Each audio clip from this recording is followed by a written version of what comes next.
नमस्ते दोस्तों, marble flooring Jitendra Sharma में आपका स्वागत है। आज मैं आपको बताने जा रहा हूँ कि जो हमने वो फ्लोरिंग में जो जॉइंट केमिकल लगाया था, अगर वो सेम मैच का है या नहीं है तो उसको कैसे चेक करें। तो देखिए, अगर आपका केमिकल सेम कलर का मैच हो गया तो पूरा एक ही पत्थर दिखेगा। तो चलिए हम चेक करते हैं, कैसे चेक कर सकते हैं। ये जो जॉइंट है वो ग्राइंड करके हम देखते हैं इसको।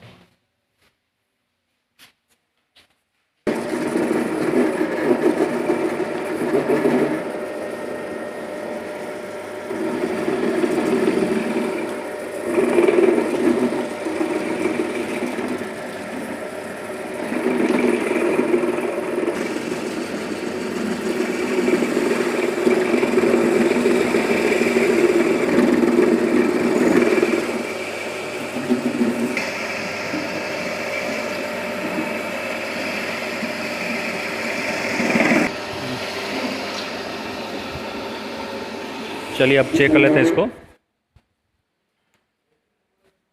पत्थर का नाम क्रेमा मार्बल है।